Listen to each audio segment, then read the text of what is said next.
गुरुर्ब्रह्मा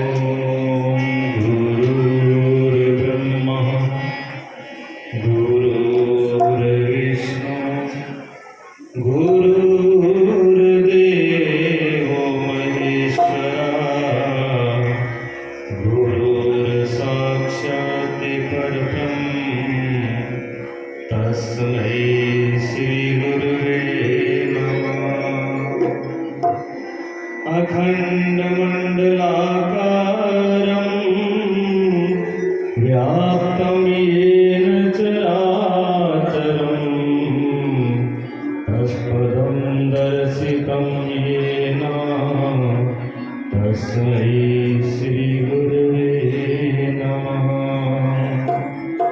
ध्यानमूलं गुरोर्मूर्ति पूजामूलं गुरोपदं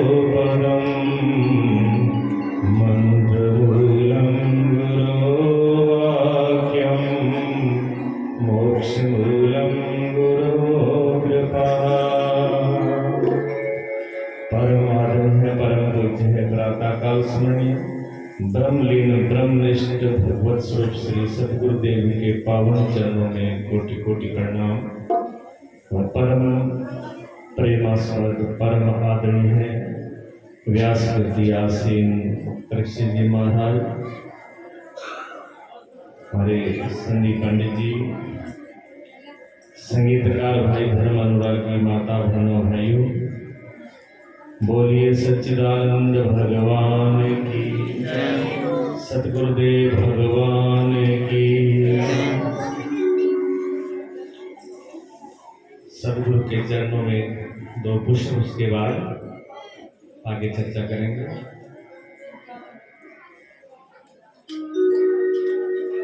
सुन सजनी हो, सुन सजनी हो, बिन सतगुरु मोय नींद न आवे, बिन सतगुरु मोय नींद न आवे, बिरहा बैरी हो सुन सजनी हो, सुन सजनी हो।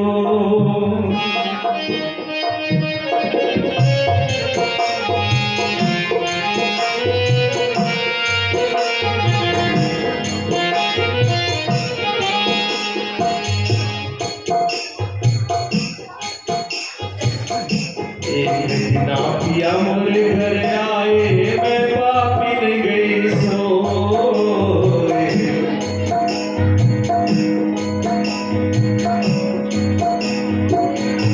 एक दिन पिया मोरे घर आए, मैं पापिन गई सोए। जो मैं जानत पिया घर आए, जो मैं जानत पिया घर आए, अखियां लेती रोए। सुन सजनी हो, सुन सजनी हो, बिन सतगुरु मोय नींद न आवे, बिन सतगुरु मोय नींद न आवे, बिरहा बैरी हो सुन सजनी हो, सुन सजनी हो।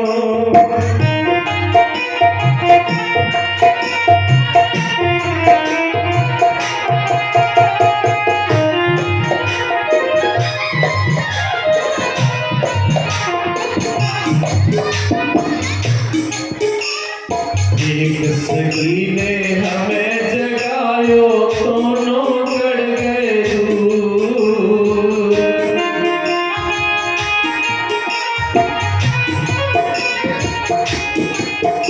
एक सगी ने हमें जगायो, दोनों गड़ गए दूर।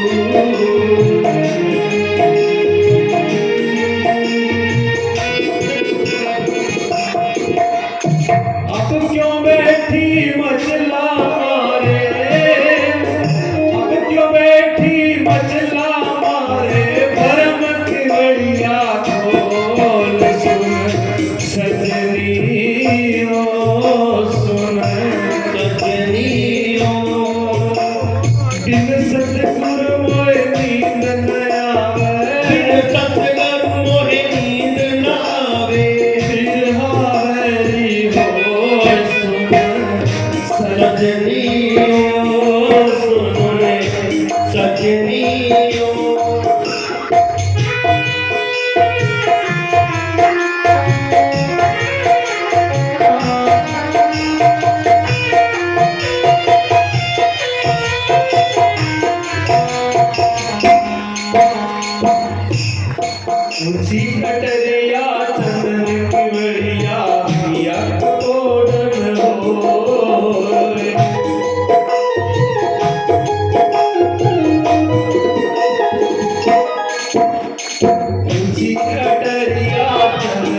सोन हो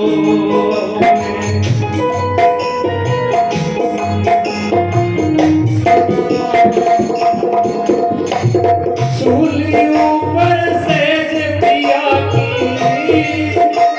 सूली ऊपर सेज पिया की बिरना किस विधि हो सुन सजनी हो सुन सजनी हो बिन सतगुरु मोहि नींद न आवे सतगुरु मोहि नींद न आवे बिरहावरी हो सुन सजनी हो सुन सजनी हो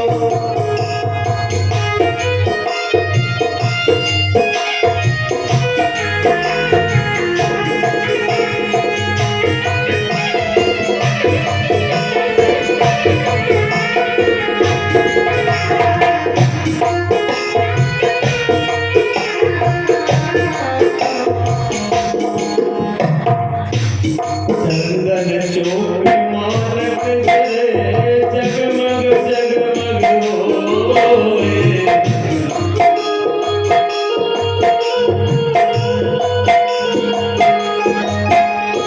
चंदन चौक मानक करे जगमग जगमग होए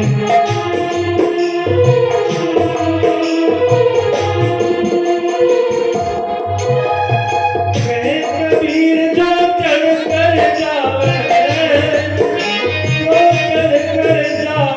फिर आवागमन होए सुन सजनी हो सुन सजनी हो बिन सतगुरु मोहि नींद न आवे बिन सतगुरु मोहि नींद न आवे बिरहावरी हो सुन सजनी हो सुन सजनी हो बिन सतगुरु मोहि नींद न आवे बिन सतगुरु मोहि नींद न आवे बिरहावरी हो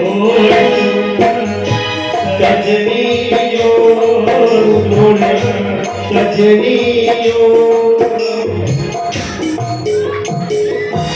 बोलिए सतगुरुदेव भगवान के बिन सतगुरु मोहि नींद न आए विरहा मेरी हुई।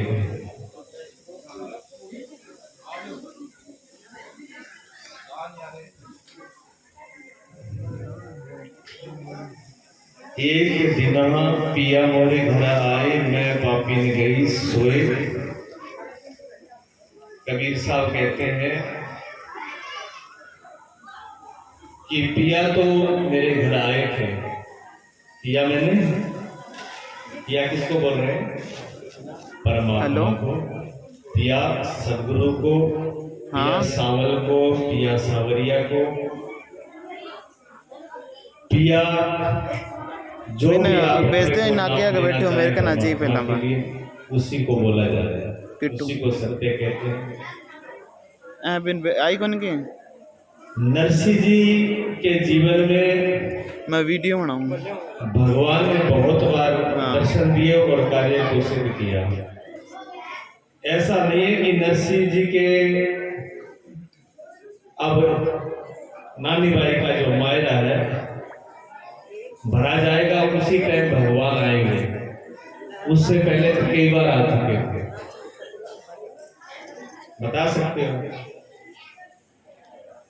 वहां जब पंडित जी कुकू पत्री लेके पहुंचे थे तो वहां खाने पीने का प्रबंध भी भगवान ने किया था और पंडित जी को पहुंचाने का काम भी भगवान ने किया था। और नरसिंह जी को उस गाड़ी जैसी उनकी गाड़ी थी, क्या कभी पहुंच सकते थे? अंजार नगर में नरसिंह जी को कब पुगा दिया भगवान को, नरसिंह जी जान भी नहीं पाए। और ना वो साथ में जो सूरदास थे, जो सूरदास थे वो भी नहीं जान पाए, भगवान ने पहुंचा दिया। उसके बाद में जहां जहां उनकी भिक्षाग्नि खाने पीने का प्रबंध किया, भगवान ने किया। एक बार नरसिंह जी भी भगवान को उलाना दे देते हैं कि तू आता तो है पर बहुत लेट आता है। तब भगवान फिर उसको याद दिलाते हैं कि मैं कहाँ पर लेट हुआ था बता।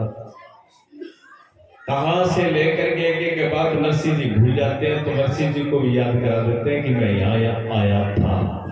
ठीक है, अब एक बात समझ में लो। कथा सुनी इधर से और इधर से निकाल दी और चले गए तो कथा का महत्व नहीं रहा। कथा सुनी नहीं जाती, कथा का रस पान किया जाता है। जैसे आप भोजन करते हो ना, तो भोजन का रस लेकर के भोजन को ग्रहण किया जाता है मुख के द्वारा, टेस्ट भी लेते, हाथ के द्वारा उसको छूते भी हो, आंखों से देखते भी हो और जिह्वा के ऊपर टेस्ट लेते हो और बढ़िया लगे तो और थोड़ा बहुत ज्यादा ही खा जाते हैं। उसको रस ले लेकर के आप अंदर उसको ग्रहण कर लेते हो। ग्रहण करने के बाद फिर आपको क्या करना होता है बताओ? भोजन तो आपने खा लिया, अब आपको क्या करना है बताओ? अब आपको कुछ करना पड़ेगा कि नहीं करना पड़ेगा बताइए? भोजन कर लिया आपने, रस भी ले लिया, टेस्ट ले लिया, बड़ी प्रेम से उसको खा लिया। उसके बाद में उस भोजन एक जो भी आपने अन्न का टुकड़ा खाया है, कई विभागों के अंदर विभाजन होगा, उससे रस भी बनेगा, उससे खून भी बनेगा, उससे मांस भी बनेगा, उससे मज्जा भी बनेगी, उससे हड्डी भी बनेगी और उससे विकार की चीजें वो भी अलग होकर के निकल जाएगी, जिसको मल कहते हैं, और उसके अंदर जो ओज है जिसको शुक्र वीर्य कहते हैं वो भी बनेगा। 7 नहीं 8 धातु बनते हैं एक अन्न के दाने से। आपने टेस्ट करके खा लिया, वो अंदर चला गया, ठीक है ना?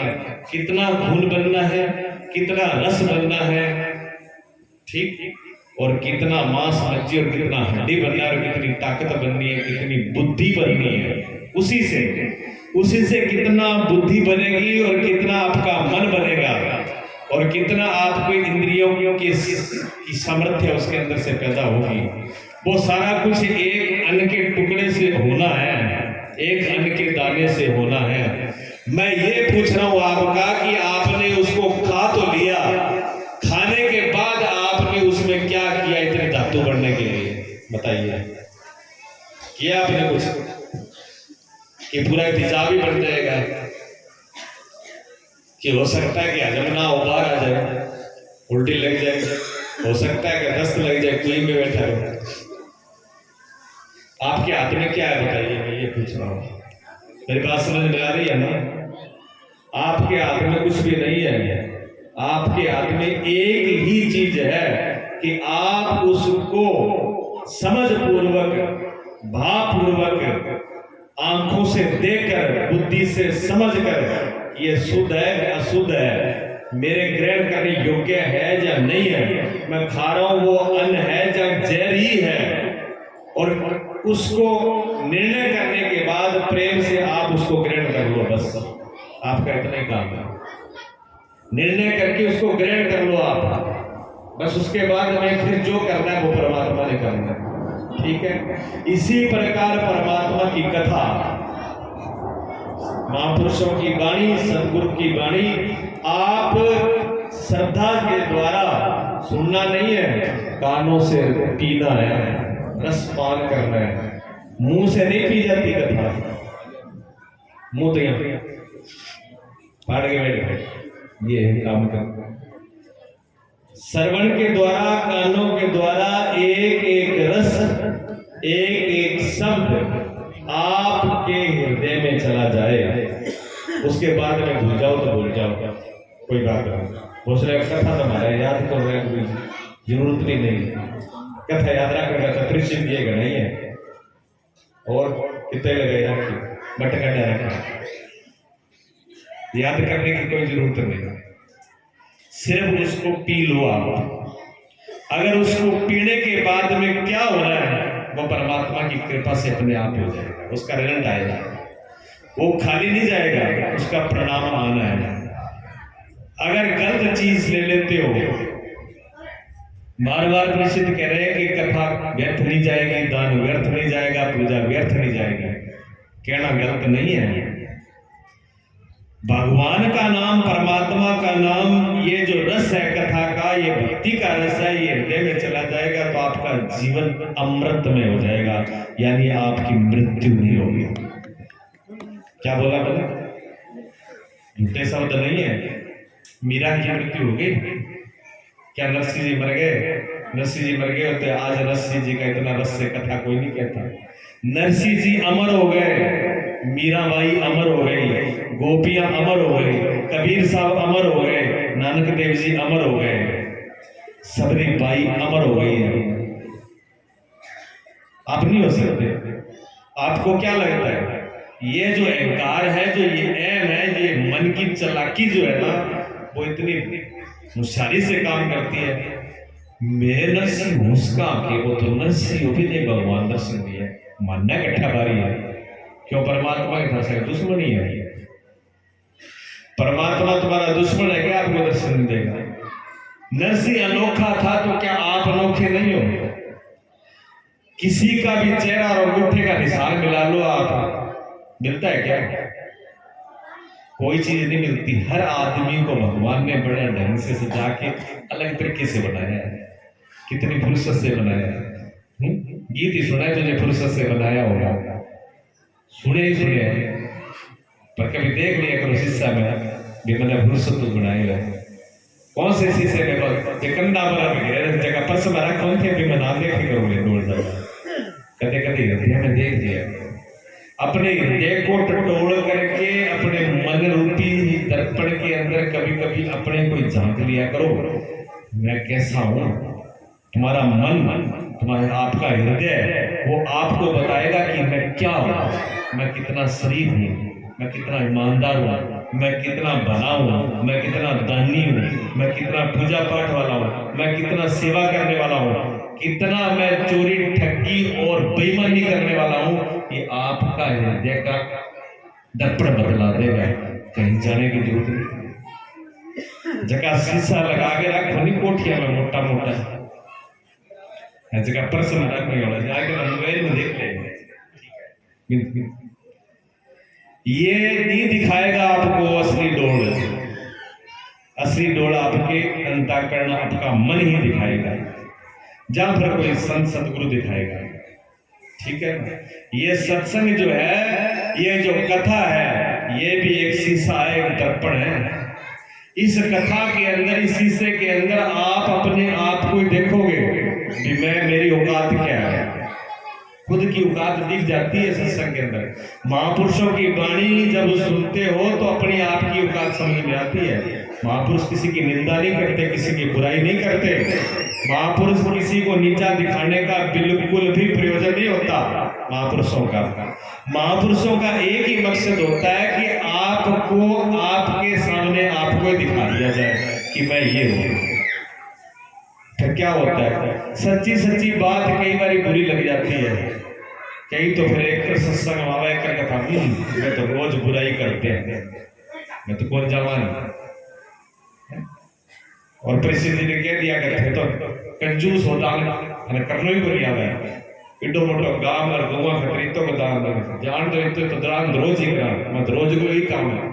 आज कथा में जावा ही कौन, गलत नहीं कहा उन्होंने, गलत नहीं कहा उन्होंने, दिखाया है कि हमारा क्या है। हमारा कुछ नहीं है, आपका हमारा कुछ नहीं है। नरसिंह जी को सिर्फ इतनी बात समझ में आ गई थी, सत्संग में संतों के द्वारा सेठ बन के बैठे नरसिंह। हाँ, सेठ बन के बैठे था, ब्याज लेता था ढंग से, खूब ब्याज लेते थे नरसिंह जी, और खूब संपत्ति थी, अरबों खरबों करोड़ों की, कोई अंदाजा नहीं था इतनी संपत्ति थी। लेकिन संत भगवान शंकर ने, भगवान शिव ने कृपा करी और संतों को कहा कि रस्सी जो है ये तो इस जगत के कल्याण के लिए और अपने कल्याण के लिए, भगवान की भक्ति के लिए आया और ये माया गिन रहा है अभी, इसको जगाओ जाकर के। और संतों ने जाकर के जगाया। संतों ने कहा कि या सुई रखे जाओ तेरे कन्ने और अगला जन्म में मन पाछी दे दियो। नरसिंह जी के लगा दिमाग को भारो खराब है, थारो अगला जन्म में सुई के संग जावे, कहे सुई संग जावे जे ब्याज पर ब्याज नोट इकट्ठा कराए संग जाएगा। आयो क्या खतरो को। नरसिंह जी को 2 मिनट में समझ में आ गई और नरसिंह जी ने पूरी की पूरी संपत्ति दान कर दी। दान करने के बाद में क्या कहते हैं, सब कुछ हरि का है, सब कुछ परमात्मा का है, मेरा कुछ भी नहीं है। अडिग निश्चित अटल विश्वास नरसिंह जी का, ऐसा अटल विश्वास होना चाहिए। कितने लोगों ने निकालने की कोशिश करी, बदनामी करने की कोशिश करी, बेइज्जती करने की कोशिश करी, अपमान करने की कोशिश करी, भूखे रखने की कोशिश करी, सब प्रकार से, लेकिन उनका एक ही मेरा सांवरिया ही करेगा जो कुछ करेगा। मैंने सब कुछ सांवरिया को आज तक उसने किया है, अभी भी उसे किया है। जिसको ये भ्रम है कि मैं कर रहा हूं, वो इस भ्रम को बिल्कुल दिमाग से निकाल दे। जैसे माखी पड़ जाए नहीं दूध में, चाह में घी में, ये काट दो नहीं, चाह तो फेंक दो, घी को नहीं फेंको। घी में माखी पड़ जाए नहीं, घी फेंक कर कौन जाओ, माखी काट दे फेंको। चाह में पड़ जाए तो चाले फटका में बढ़िया, ठीक है ना, क्यों सस्ती है। ये बात घी में से मक्खी निकालते ऐसे निकाल दो कि मैं कर रहा हूं, नहीं किया जाता। हम कुछ भी नहीं कर रहे। मैंने आपको सिर्फ उदाहरण दिया है कि आप भोजन को ग्रहण कर लो, ग्रहण भी उसकी कृपा से होता है, भोजन भी उसकी कृपा से मिलता है, हजम भी उसकी कृपा से होता है, रस भी उसकी कृपा से बनता है, सब कुछ कोई करता है। ये काम भी हमारे बस का नहीं है, इसलिए इतना इनकार न करो कि मैं कर रहा हूं। छोड़ो, मीरा ने अर्पण किया, कबीर साहब ने किया, गोपियों ने किया, नरसिंह जी ने भी किया। नरसिंह जी के सामने भी ऐसी परिस्थिति आई। नानी बाई को भरोसा नहीं है कि भरा जाएगा बार। नानी बाई बार बार कहती है, पिताजी अपने कथा श्रवण करिए, ये बेइज्जती करा देंगे, अगर वो नहीं आया तो क्या करेंगे।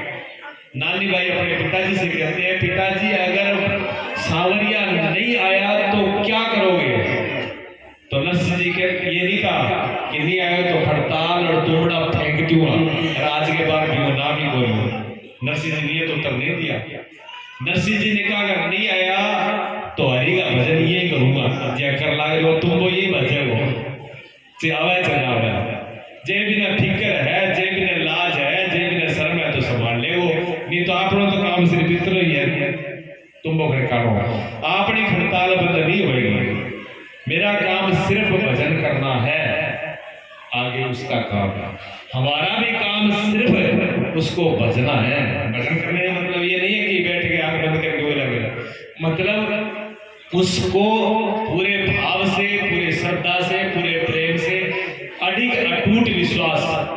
जिसको एक शब्द बोला था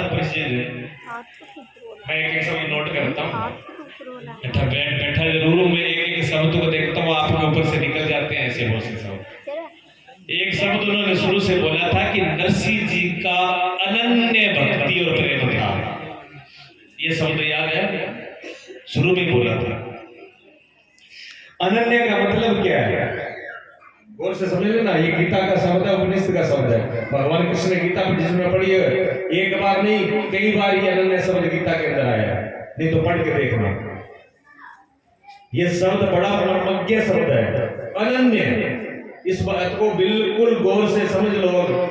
जब तक अनन्य भक्ति नहीं होगी तब तक बात नहीं बढ़ेगी। भक्ति हम और आप सब लोग करते हैं, लेकिन अनन्य शब्द को समझ लो। नरसिंह जी का अनन्य भक्ति और प्रेम परमात्मा के साथ। अब अनन्य शब्द के आगे से आ निकाल लो, आ एक तरफ कर दो, आ को छोड़ के क्या बढ़ गया, अन्य। अन्य अन्य की जगह अन्य हो गया। अन्य का मतलब होता है दूसरा, अनन्य का मतलब होता है कि दूसरा कोई नहीं है सिवाय परमात्मा का। ठीक है, एक मेरे सांवरिया के, एक मेरे परमात्मा परमात्मा के, एक मेरे प्रीतम के, एक मेरे प्यारे के अलावा दूसरा कोई है ही नहीं। ना तो कोई बेइज्जती का सवाल है, ना कोई इज्जत का सवाल है, ना कोई घाटे का सवाल है, ना कोई नफे का सवाल है, ना कोई मित्र का सवाल है, ना कोई दुश्मन का सवाल है, ना सर्दी का, ना गर्मी का, ना ऊंच का नीच का। बात ही खत्म है, मेरे एक के अलावा दूसरा है ही नहीं। ये अनन्य है। और आप यानी एक सांवरे के अलावा दूसरा कहीं कोई दिखाई न दे। और हम क्या करते हैं? हम अब सांवरे को तो मानते हैं, पर मंदिर का वहां फोटो को नावड़ा है। मंदिर में फोटो नहीं है, नावड़ती धार है।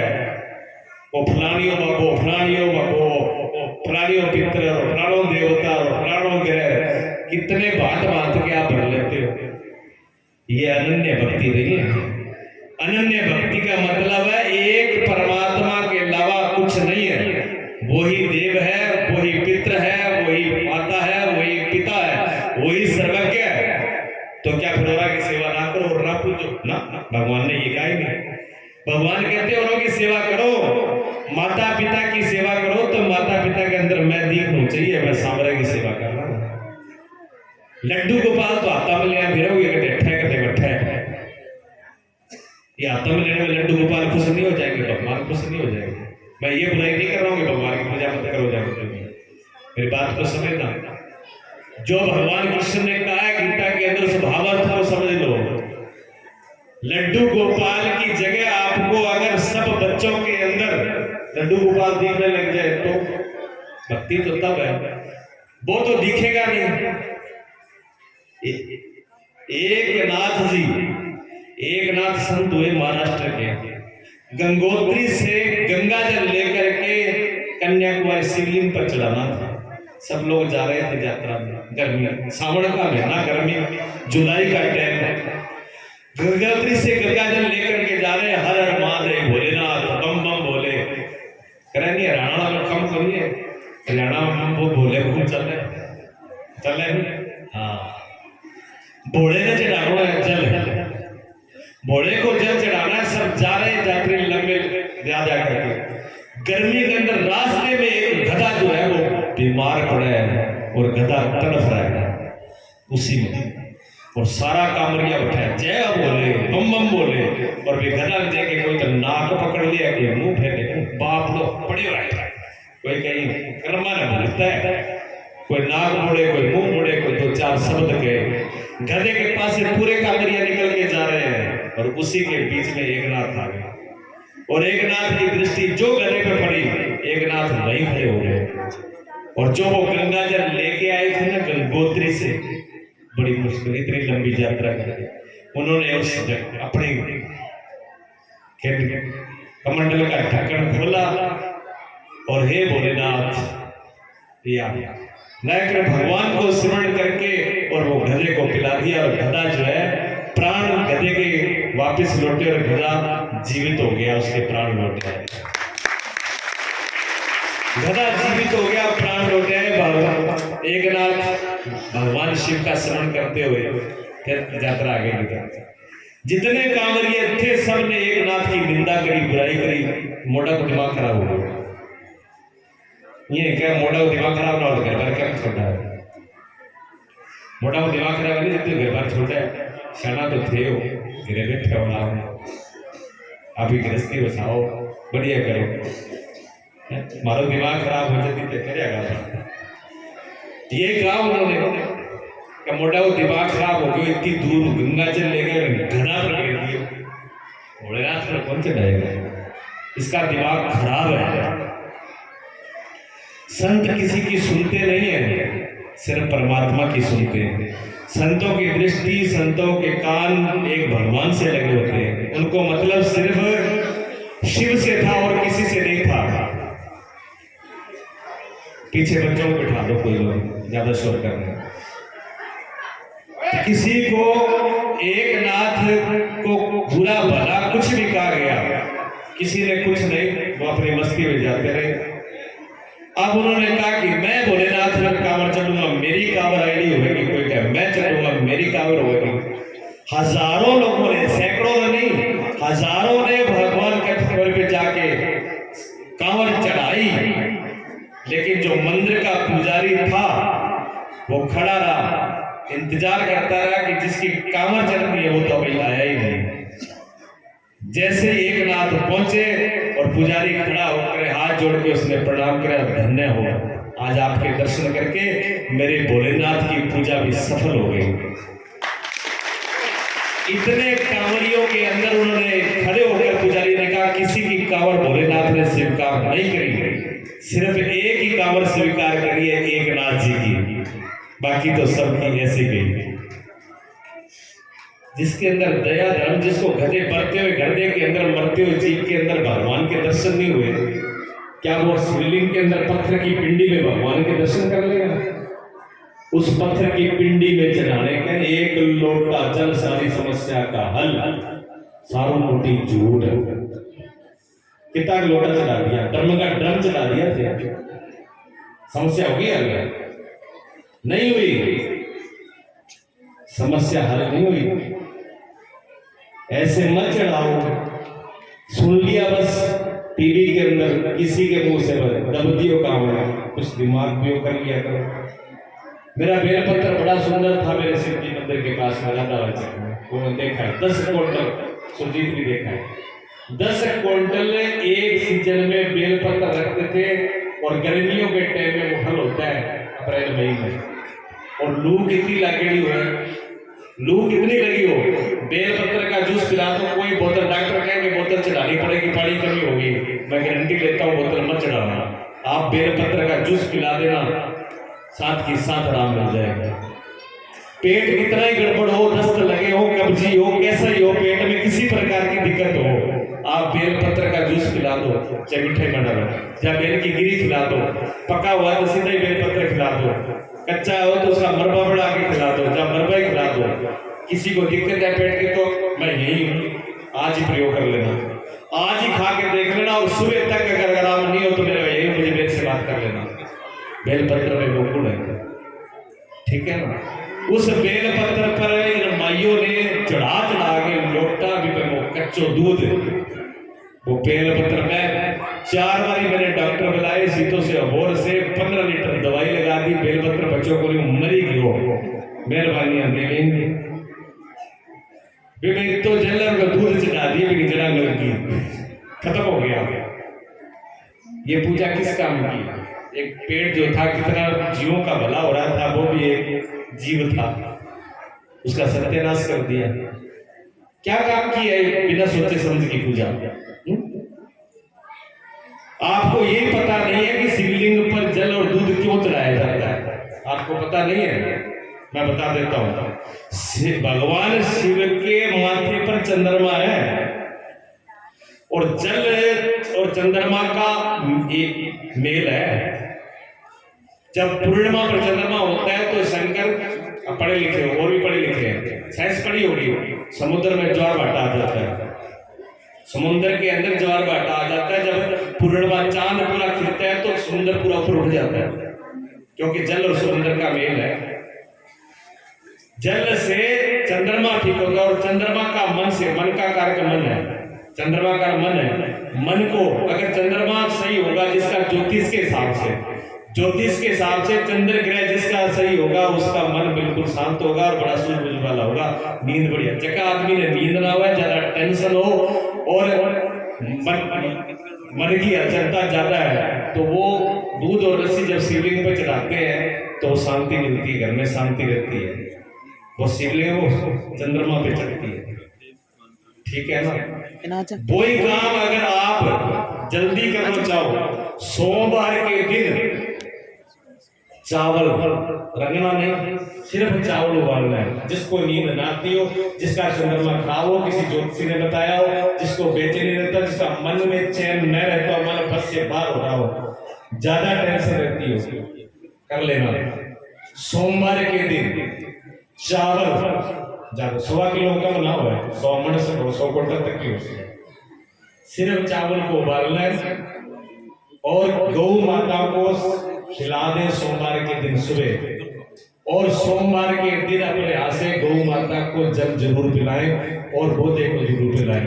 चंद्रमा आपका बिल्कुल टल्ली वर्ग हो जाएगा। भोलेनाथ ने ज्यादा लोटा चढ़ाने की जरूरत कौन पड़ेगी? भोलेनाथ तो खुद ही नाचने लगे, क्या सेवा करोगे?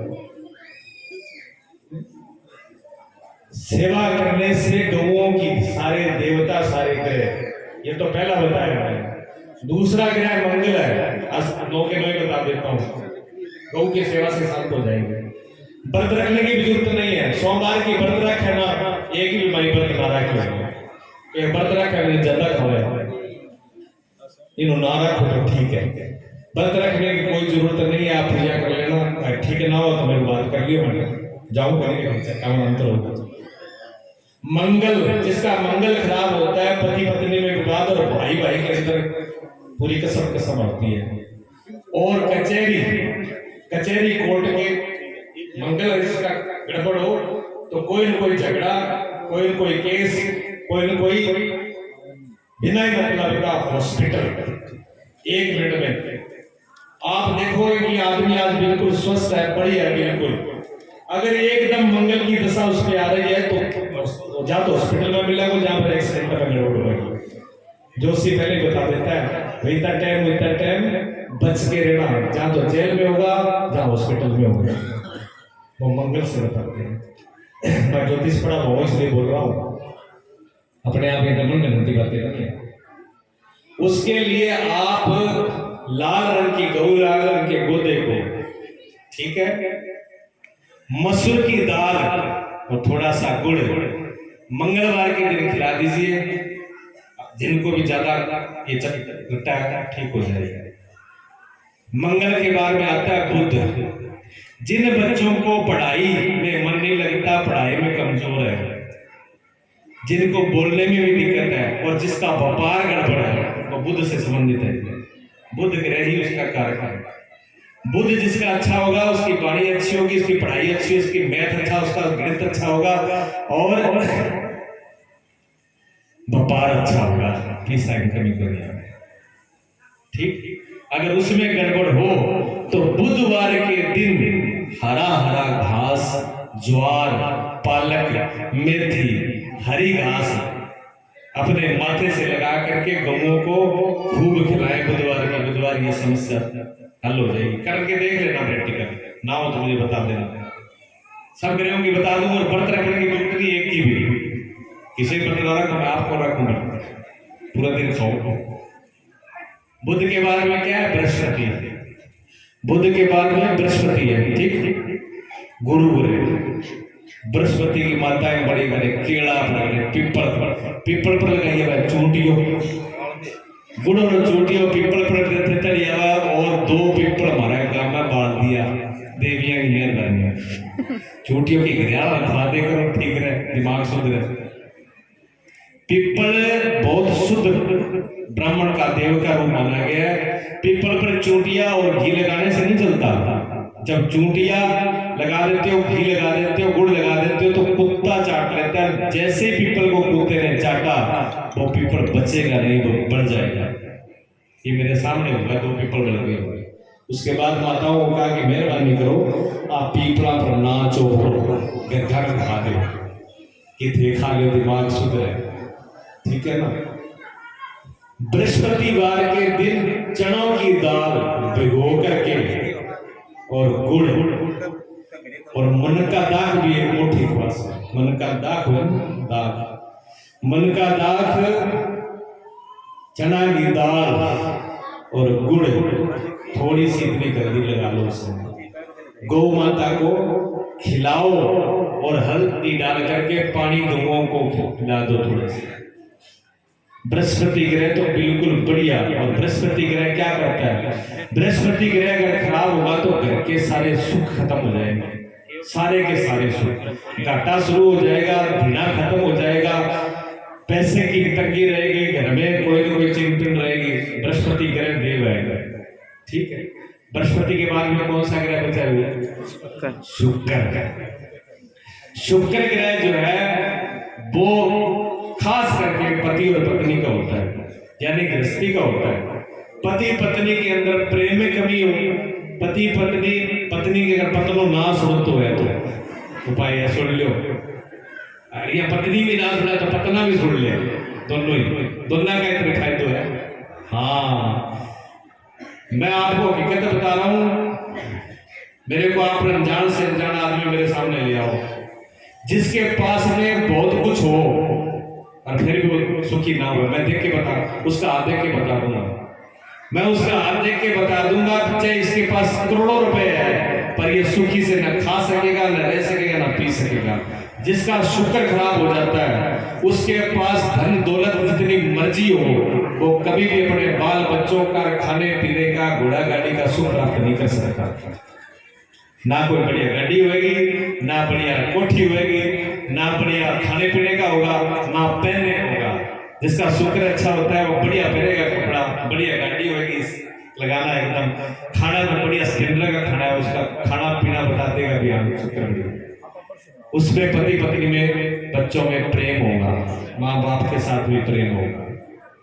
गौ माता को शुक्रवार के दिन थोड़ा सा हरा और चावल, शुक्र के भी चावल ही होते हैं, सफेद रंग की चीज गौओं को खिलाई जाए, ठीक है। तो उसका गृहस्थी, मैं कहता हूं गृहस्थी जिसकी कितनी खराब हो, कोई धार में ना बैठता हो, आप नंदी की और गौ माता की सेवा करना शुरू कर दो और हाथ जोड़ करके सिर्फ इतना ही कहना, हे शिव के गण, आप शिव के रक्षक, शिव की जो आगे खड़े हो, आप सबकी रक्षा करने वाले हो, आप मेरे घर परिवार की रक्षा करना। मेरे घर में किसी प्रकार का कोई कराया बुदा टोड़ो कर दियो, हमारे तो बड़े होनी, हमारा तो कुइया कर दियो, हमारा तो कोई कपड़ा चक ले गयो, हमारा तो कोई बाल काट ले गयो, तो मेरी हमारी पति पत्नी में रोज भुट्टो बाजे थे की बाज तो गए थे, प्रार्थना कर लियो नंदी जाना फिर वो जाने, सब काम बेड़ा पार करके देख लेना।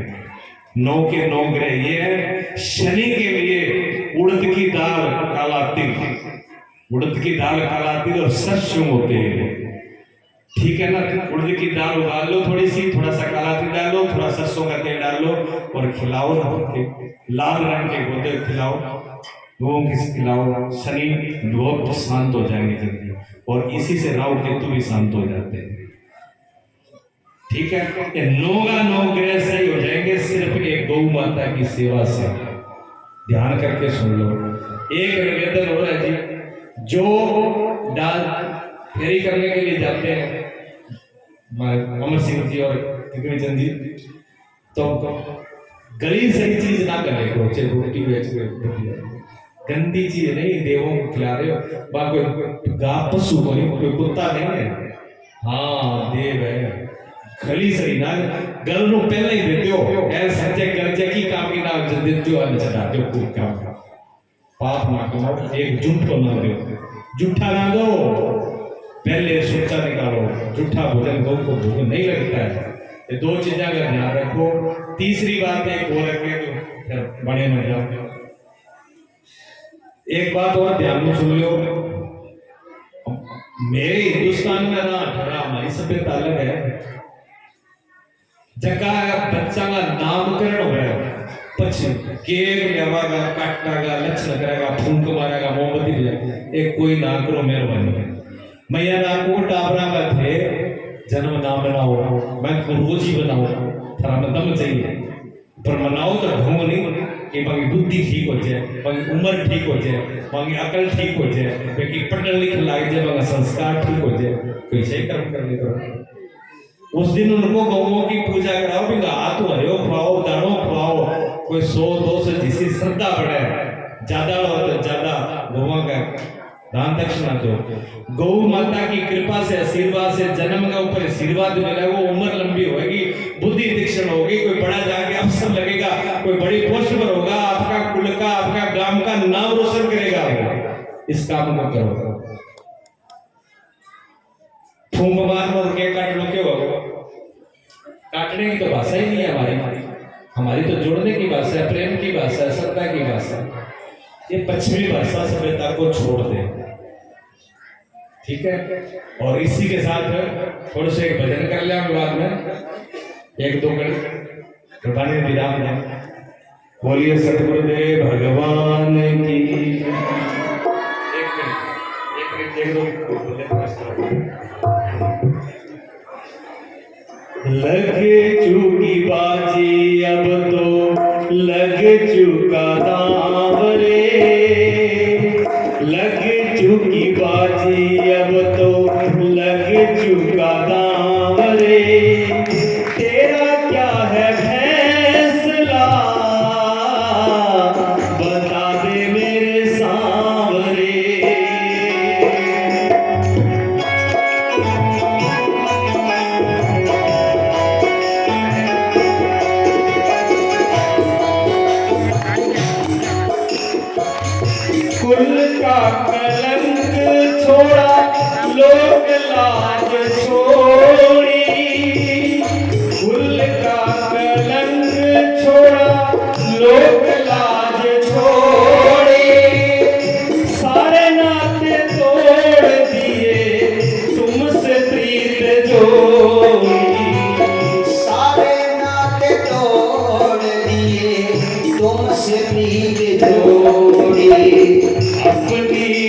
माया में प्यारे अब ना भुलाओ रे, तेरा क्या है फैसला बता दे मेरे सांवरे।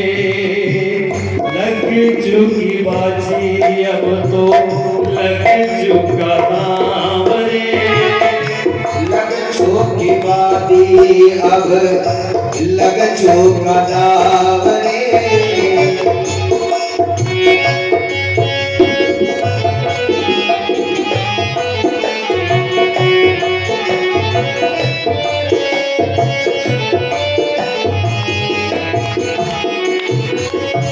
मेरा इम्तिहान लेने आया है जमाना, मेरा इम्तिहान लेने आया है जमाना।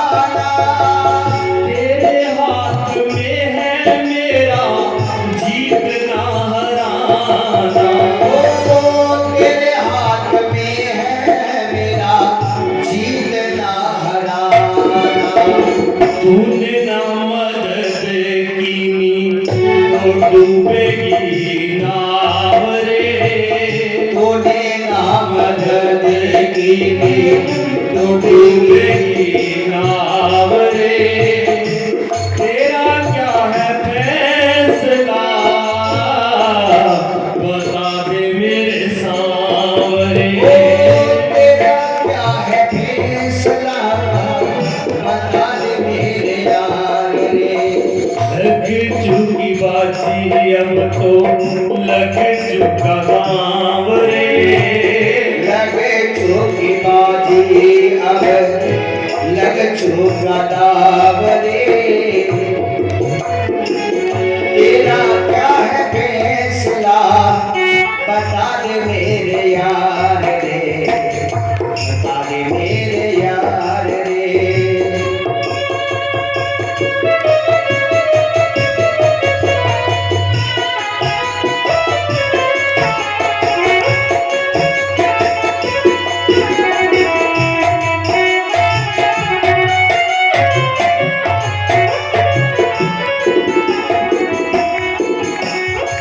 द्वार पे रहूंगी तेरे मुख नहीं मोड़ूंगी, द्वार पे रहूंगी तेरे मुख नहीं मोड़ूंगी। जग सारा रूठ जाए प्रीत नहीं तोड़ूंगी। ओ जगे सारा रूठ जाए प्रीत नहीं तोड़ूंगी।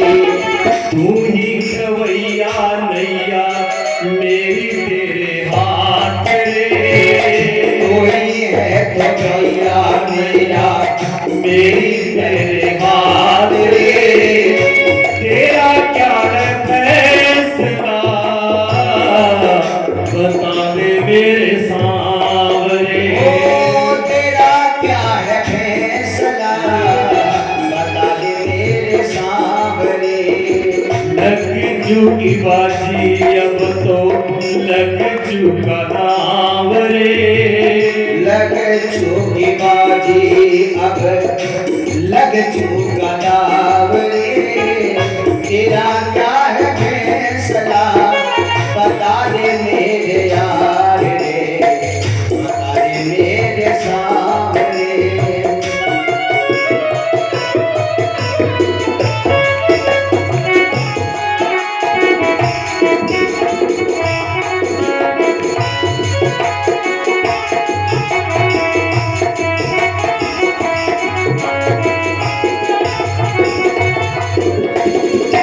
आज बड़ी जिम्मेदारी तुझ पे दाता, आज कैसे दोगे भाई तुझे दाता। बदनाम न होए कहीं तेरा मेरा नाता, बदनाम होवे नहीं तेरा मेरा नाता। लड़खड़ा रहे हैं उम्मीदों के नाम रे, लड़खड़ा रहे हैं उम्मीदों के नाम तेरा क्या है फैसला बता दे मेरे सांवरे ओ तेरा क्या है फैसला बता दे मेरे सांवरे लग चुकी बाजी अब तो लग चुका दाम रे लग चुकी बाजी अब लग चुका रे तेरा क्या है फैसला बता दे मेरे सांवरे बता दे मेरे सांवरे